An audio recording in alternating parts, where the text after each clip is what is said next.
नमस्ते बच्चों। आज हम हिंदी व्याकरण के अंतर्गत वाक्य समझेंगे। वाक्य समझने से पहले हमें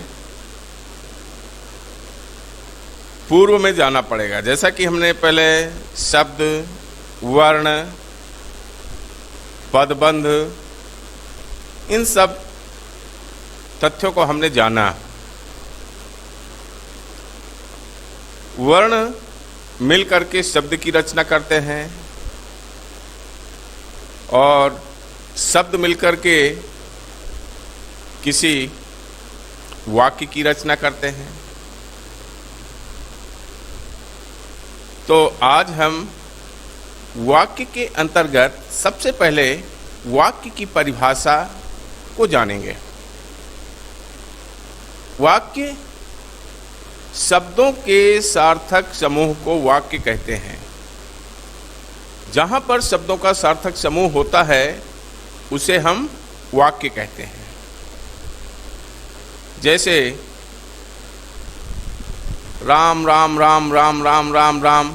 अब यहां राम राम राम राम, आना खाना पीना जाना, ये शब्द तो हैं, शब्दों के समूह है, लेकिन सार्थक नहीं है।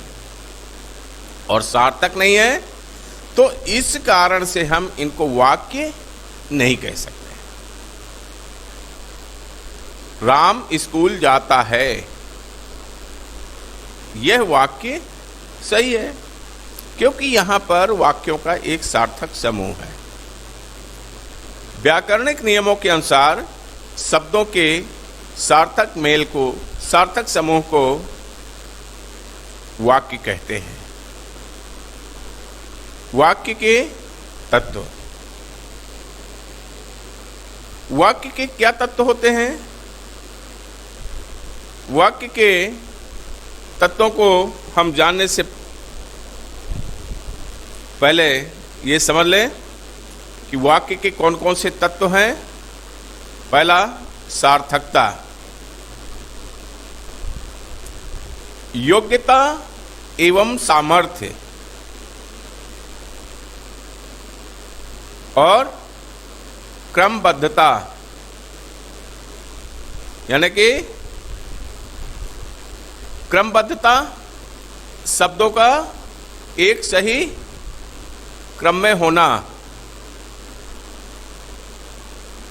उसे हम पद क्रम भी कह सकते हैं। पदों का एक सही क्रम। तथा चौथा है अन्वय। वाक्य के तत्वों में सार्थकता, योग्यता एवं सामर्थ्य, पदक्रम तथा अन्वय। सार्थकता, वाक्य में सार्थक शब्द ही मान्य होते हैं। निरर्थक शब्दों का कोई स्थान नहीं होता है, उन्हें नहीं माना जाता है। जैसे चाय वाय पीकर जाना। अब चाय वाय, वाय शब्द क्या है? चाय पीकर जाना, यह तो वाक्य सही है, लेकिन वाय शब्द अनावश्यक है, निरर्थक है और व्याकरण के आधार पर वाय शब्द का वाक्य में कोई स्थान नहीं है और सही अर्थ प्रकट करने वाले शब्द ही सार्थक हैं। योग्यता एवं सामर्थ्य, योग्यता एवं सामर्थ्य में शब्द हमें यह बताते हैं कि शब्दों का सही प्रयोग हो, एक सही ढंग से शब्दों को प्रयोग करना।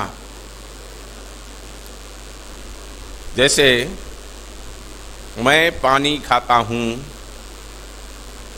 वाक्य में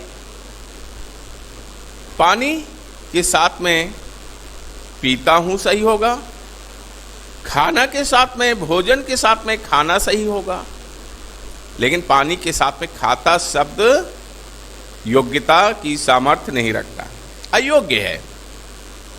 और जहां ये अयोग्य शब्द है तो वह वाक्य में अशुद्ध है, गलत है। पद क्रम, अब पद क्रम, पदों का एक सही जो क्रम होना चाहिए। उदाहरण के लिए,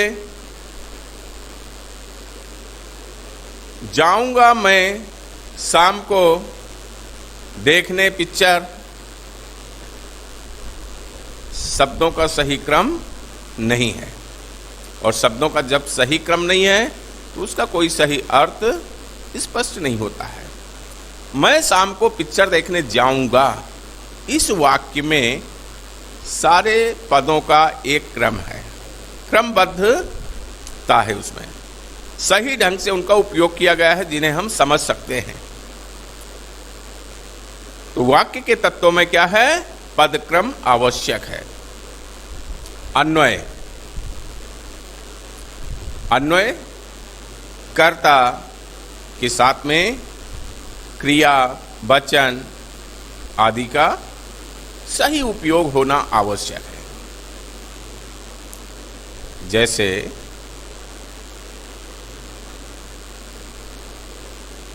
वह जाऊंगा, या वह जाएंगे। अब यहां वह के साथ ना तो जाऊंगा सही है और ना वह जाएंगे, वे जाएंगे। मैं जाऊंगा, ये अन्वय का प्रयोग है। कर्ता वह, और वह के साथ में क्रिया में वचन, काल आदि का सही ढंग से उपयोग होना आवश्यक है। तो वाक्य के तत्वों में सार्थकता, योग्यता एवं सामर्थ्य, पदक्रम और अन्वय।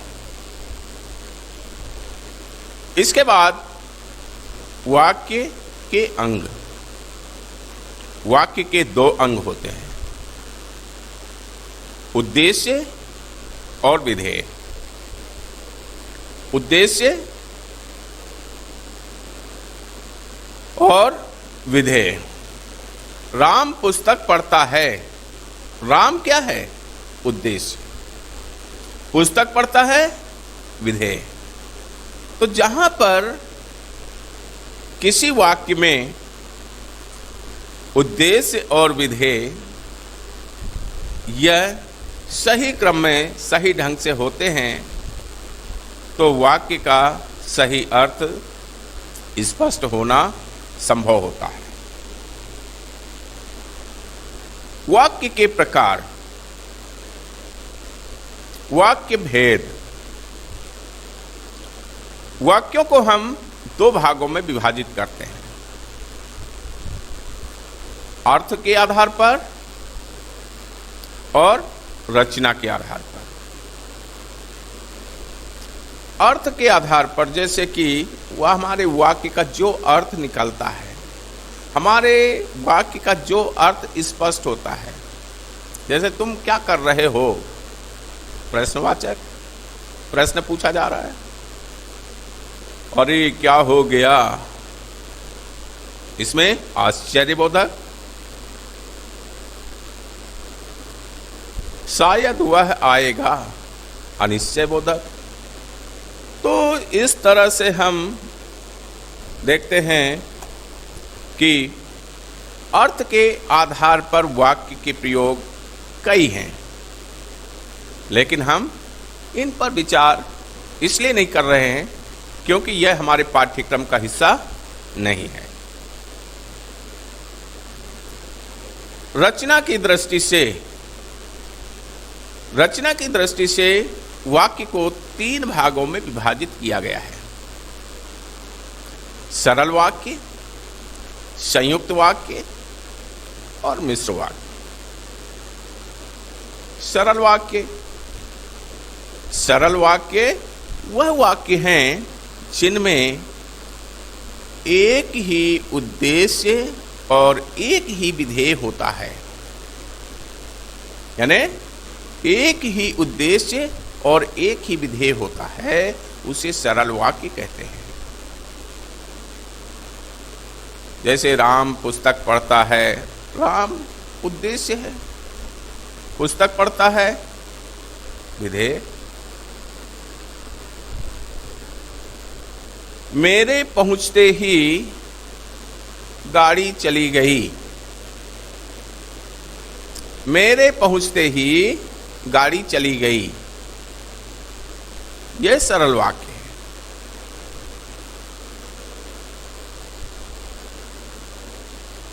संयुक्त वाक्य, संयुक्त वाक्य में दो स्वतंत्र वाक्य होते हैं।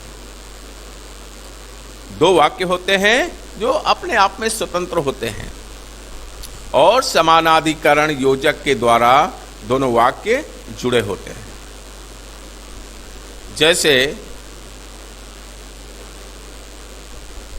मैं स्टेशन पहुंचा और गाड़ी चली गई, और के माध्यम से दोनों वाक्य जुड़े हुए हैं।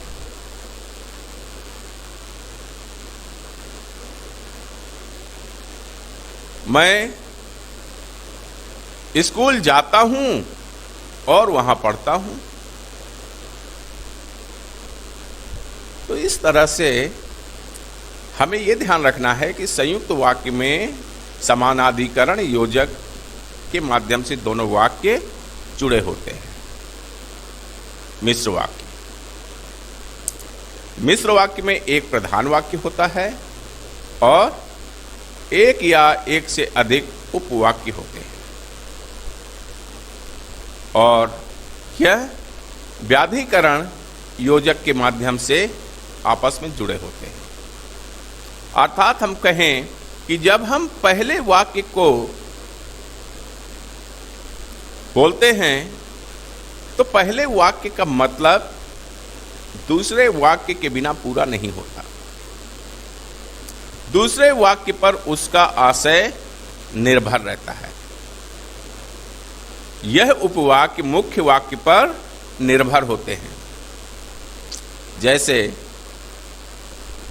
जैसे ही मैं पहुंचा गाड़ी चली गई, जैसे ही मैं पहुंचा गाड़ी चली गई, यानी जो पहले वाक्य का आशय है दूसरे वाक्य पर निर्भर है।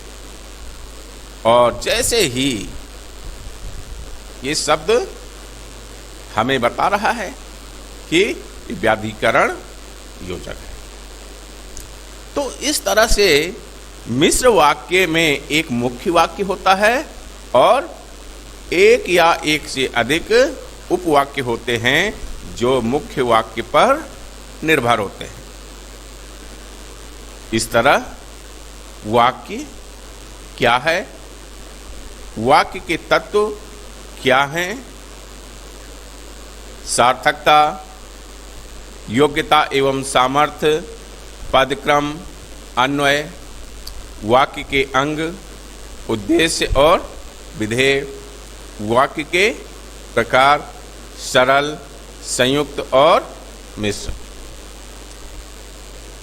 धन्यवाद।